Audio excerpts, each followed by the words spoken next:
Hello and a very warm welcome indeed to Quadriga, coming to you from the heart of Berlin. And after months of uncertainty, Angela Merkel has finally managed to form a new coalition government. She'll be sworn in for a fourth term as German Chancellor next week, and she'll once again be at the head of a grand coalition government made up of the two biggest parties, the Chancellor's own Conservatives and the Social Democrats. Now, people are, though, asking how wounded is Angela Merkel after recent setbacks, and is she a waning force domestically and internationally? So our question here this week on Quadriga is Merkel 4.0 still the power, Frau? And even if her power is perhaps a little bit on the decline, we are talking today about the most influential female politician in the world, and that on March the 8th, International Women's Day. And I'm joined here in the studio by three female commentators. Let me introduce them to you, beginning with Maissun Melhem, who is with DW. She's on our Arab language desk. Syrian-born Maissun says while her Social Democrat coalition partners struggle to revive their fortunes, the Chancellor can work calmly on her legacy. Angela Merkel is far from wounded. Also with us is DW political correspondent Nina Haase, and Nina argues that Angela Merkel must take the hand that Emmanuel Macron has stretched out. They only have a narrow window of opportunity to keep the EU together. Serious stuff. And Pascale Hugues is also with us. She's an author and journalist for the French magazine Le Point. And she says a disastrous result in September's election, followed by months of quarrelling and deadlock, it is a weakened Angela Merkel that will be sworn in next Wednesday. Plenty of interesting stuff. I'd like to begin with you, Nina. You've been following events very closely in the recent weeks and months. Lots of quarrelling, lots of haggling. Finally, we have a new government. What should we expect from this new coalition? Well, from the outside, it may look like we're going to get more of the same, because we, of course, have to remember that the past 8 of 12 years, the German people have been governed by a so-called grand coalition. And of course, there is frustration here in Germany that people are getting the feeling that whatever they vote for, they always end up with a grand coalition. And with Angela Merkel. And with Angela Merkel at the helm of it.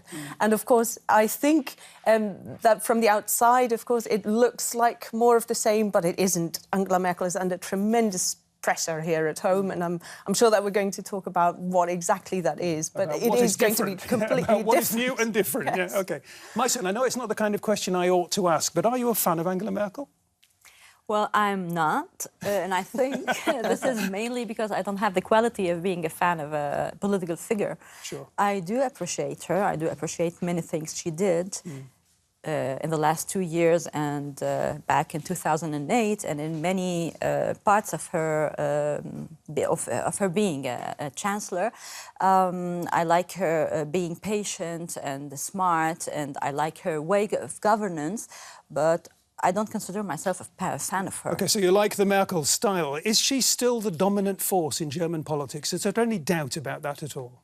Well, she's a powerful person. I think she's still one of the most powerful persons, maybe the most powerful person in Germany. But I don't like the word dominant force to describe her, because dominance is not really the best way to describe her way of governing. Angela Merkel had always the strategy of listening carefully to what the public mood wants to hear and say, and present what the public mood wants as her own choice and her decision. So it's not dominance, it's actually the opposite of being dominant. Pascale Hugues, at the top of the show, in your statement, you said that Angela Merkel is, after all the quarrelling that we've already mentioned, all the uncertainty that's gone before, is weakened. Tell us more. Well, you know, she hasn't won the election grandiosely. Her score at the election was not very good. Then she went through months and months of quarrelling and delaying and to form this coalition. And you look at her, it shows. She looks very strange. She looked a bit older. She looks very tired. So.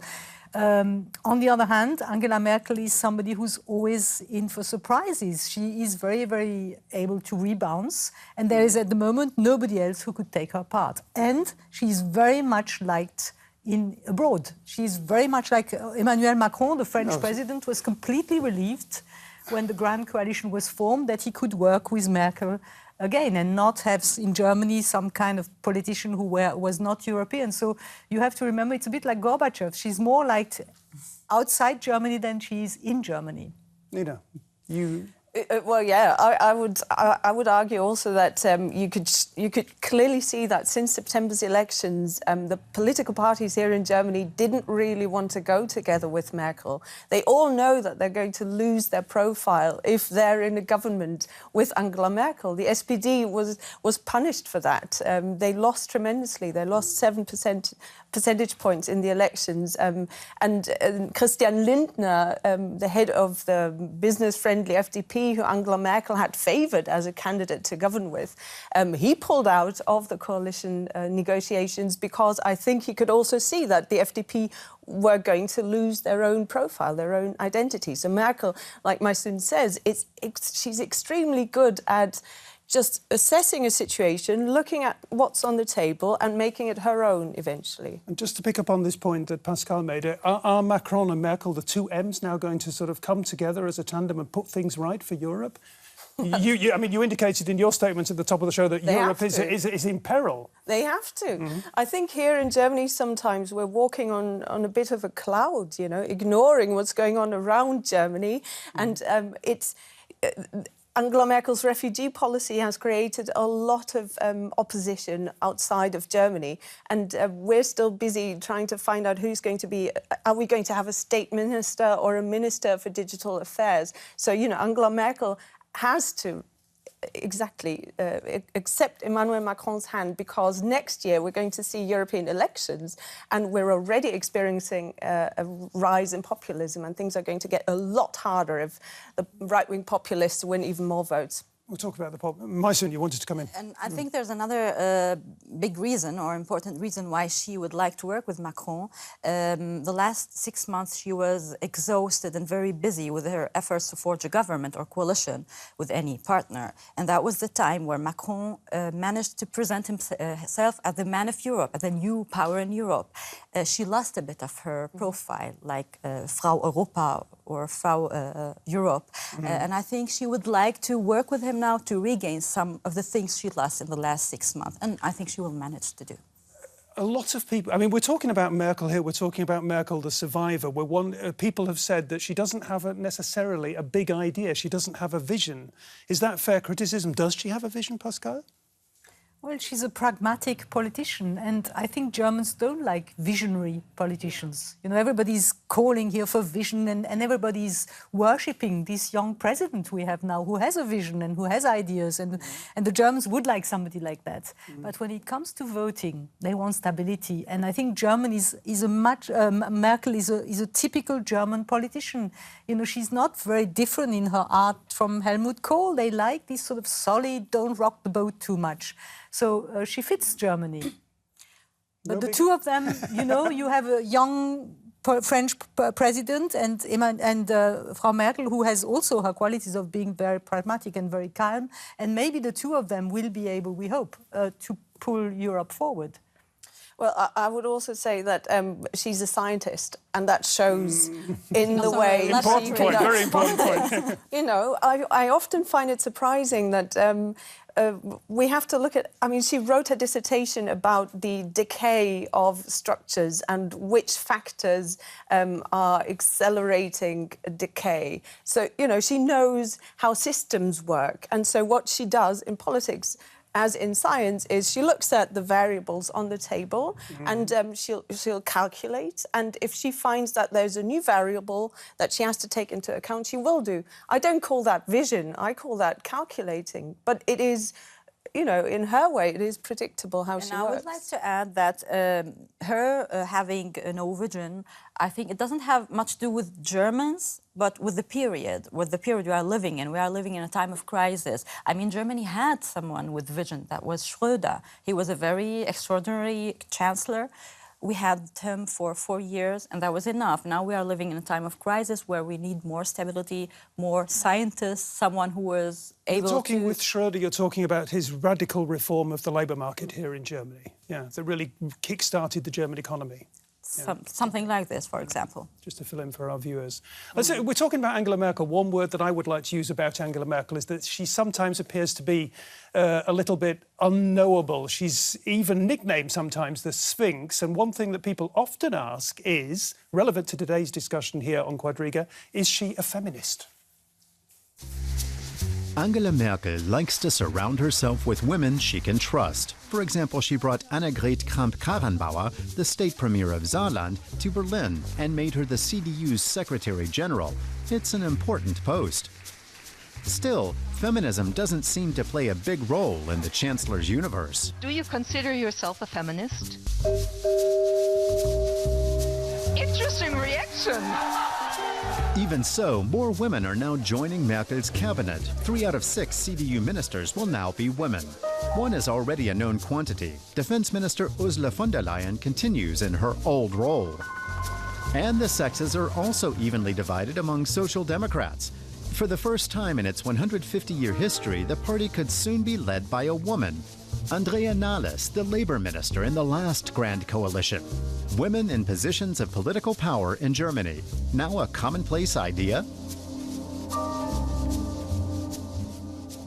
Yeah, good question. Pascale, let's talk about the cabinet before we talk about the Bundestag. Everybody's saying the cabinet is going to be more or less 50-50 men and women. And a lot of people are acting as though that's a really big deal.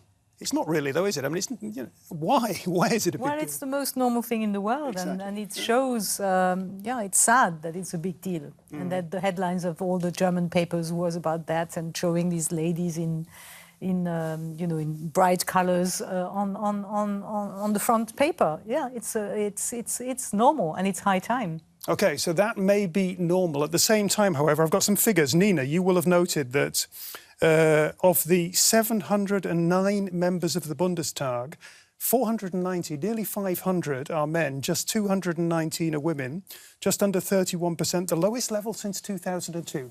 What the heck is going on? I think the most shocking thing was that the percentage of women actually dropped by 6%. I mean, it's a significant drop in numbers. Of course, one of the reasons is that the AfD, the far-right party, entered the Bundestag for the first time. Yeah. Alternative for Germany. And that party became the strongest party with men in East Germany. We mustn't forget that as well. You know, they were stronger than any of the other parties. And there is another party in the Bundestag, which is the FDP. Important They're to also mention. male. Yeah, They have, I think, the least percentage of women, even the members of the party. So no wonder there's such a few women part in the parliament. No, that's actually the AfD, but the they're very AfD, close. but they are very, very close. Even in the numbers of the members of the party. But how do you... The AfD, the 92 members of parliament, just 10 women. That's not happened by and they even accident. lost their most prominent woman on the very first day. Frau Petri left the party. She was an established figure almost on the international stage. She's gone, OK. But what's happening in the Alternative for Germany? Why is it happening that there are so few women? I think there is a strong feeling with some people that there's too much chaos, and especially the AfD wants clearer roles for men and women. They're very open about, their anti-abortion stance, some members of the party. And, probably they're just not happy with the feminist, left-wing liberal times we're living in. OK, you've said the word, you've said feminist. We had the little piece that we just watched. We were all amused, but it's an important moment, I think. Angela Merkel, Pascale, was asked, is she a feminist? And she hummed and she hard, yeah. Is Angela Merkel a feminist? It's a difficult thing with a feminist because it's become a very dubious word. If you ask me, I wouldn't say I'm a feminist. It's a complicated word.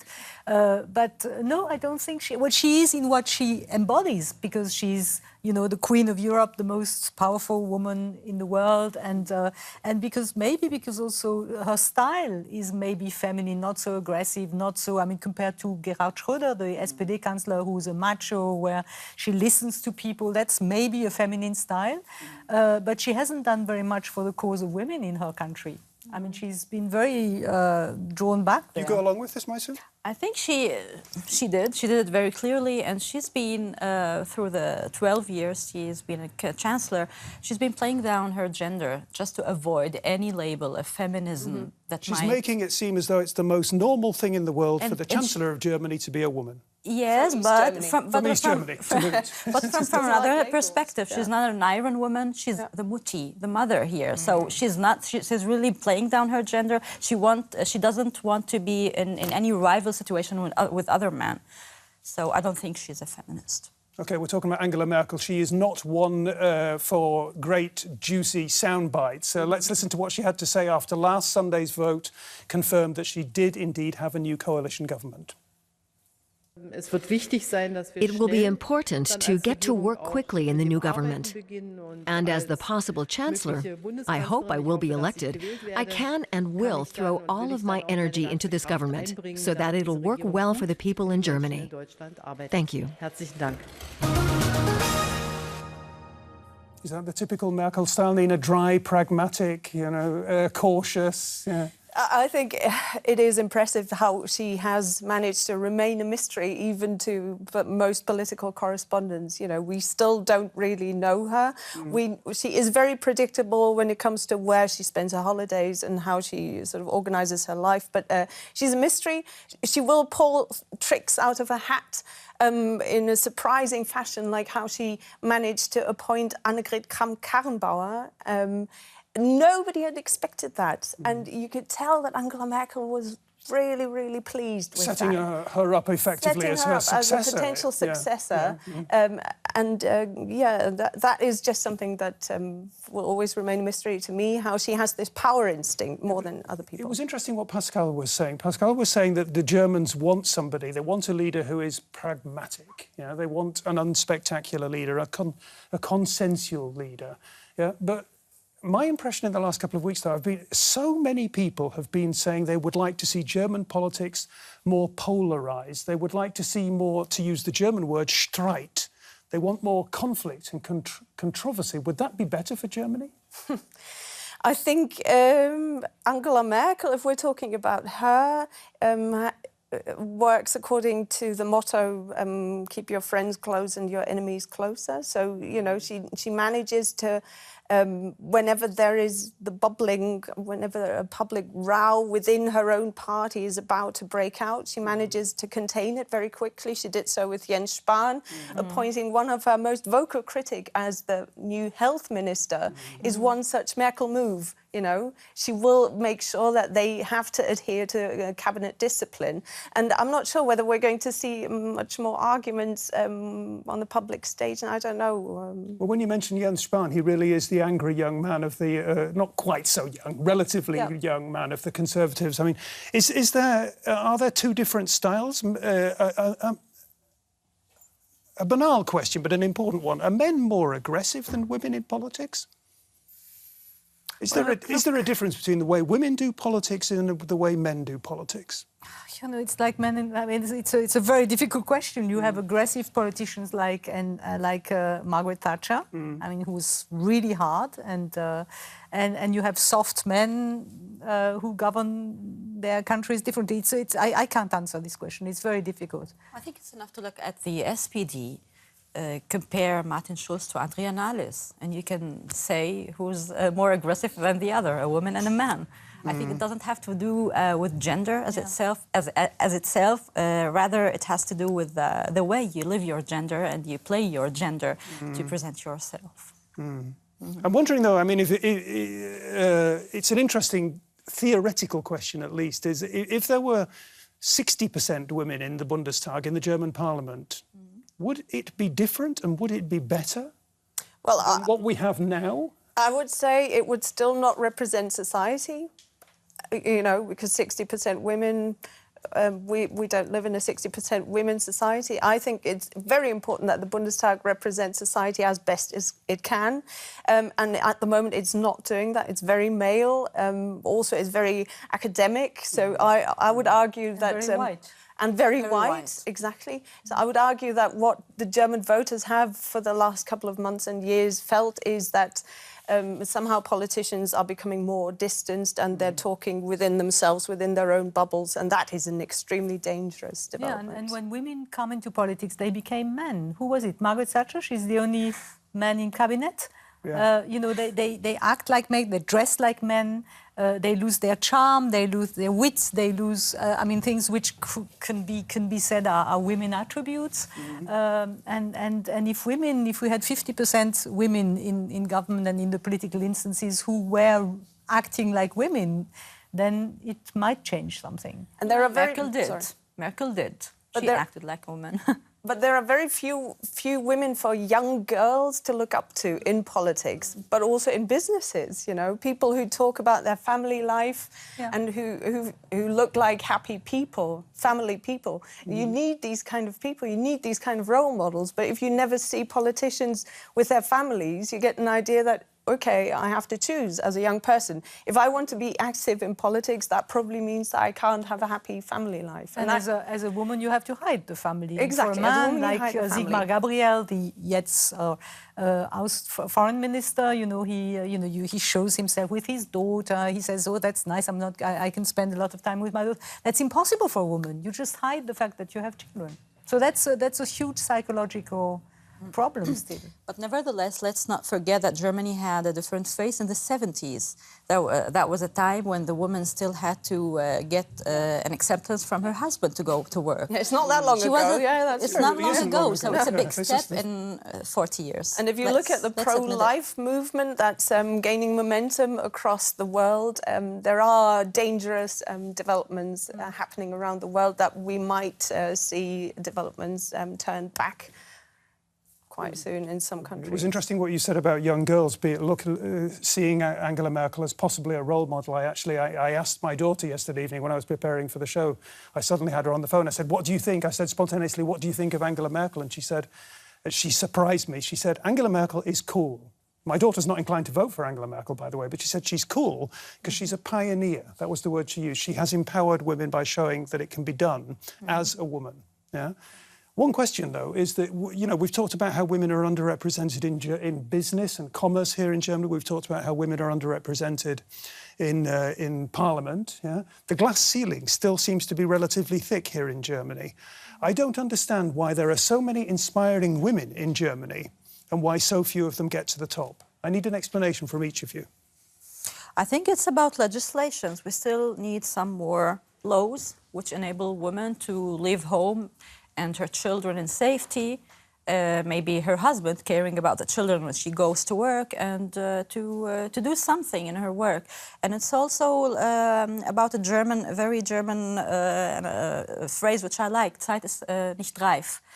We're not there. We're not there. I don't know how to say it in English. The world isn't ready for it yet to happen quite. That's it. But I'm positive that will happen in the future. I think it's psychology and tradition. You don't have that in France. When you get a child here, you have to choose, or you say you don't put a child in the world to give into a kindergarten. You have to. That's not the case in England. That's not the case in France. It's a very matriarchal society. And I don't know any world. I mean, it's always complicated with guilt when you have children. You know, do you leave them too long alone? Are you a good mother? But in Germany, it's exceptionally, this guilt is very, very strong. And so I can imagine that for a lot of women, it's difficult to have positions in the economy or in the politics where you're very often away from home. There's not much structures to, kindergarten, cribs to give your children. I think it's a historical, it's a tradition, and it's a very big guilt trip in this country. Mm-hmm. You know? I would say two things: that we need more men talking about gender equality and not just women talking about promoting women's rights, like the He for She campaign by the United Nations, for example. I think that's a tremendously important campaign. Just tell us a little bit more about that. Well, it's basically trying to find male role models promoting gender equality and speaking out in favour of giving young girls a chance, etc. You know, famous people. And then the other thing is that when women entered structures in the parties, in the political parties, but also in businesses, etc. They already found the structures in place that had been set up by men, and it takes a very long time to change structures. Yeah, important point. Maissun, on all the things we've been talking, because you come originally from Syria, yeah? You were born in Syria. I mentioned that at the beginning of the show. I'm just curious to hear whether there is a specific perspective from the Arab world, from Syria, on these issues that we've talked about today. It's similar to here, but amplified. You need more legislations, more laws to empower women in the Arab world. And I think society changed by laws. OK. I can hear the music. The clock is ticking. The time is nearly over. I'd just like to ask you, Angela Merkel, still the power, Frau? I think she still is. I mean, appointing Jens Spahn and Annegret Kramp-Karrenbauer, wow. It was audacious, wasn't it? Angela Merkel She's still but not dominant. OK, point taken, yeah. Pascale, final word? I think still and soon she'll be the power Frau in Europe again with the French president. OK, much to look forward to. Thank you very, very much for joining us here today on Quadriga. If you've enjoyed the show, come back next week. We've been talking about Angela Merkel 4.0, still the power Frau. Thanks very much for joining us. Bye-bye. Tschüss.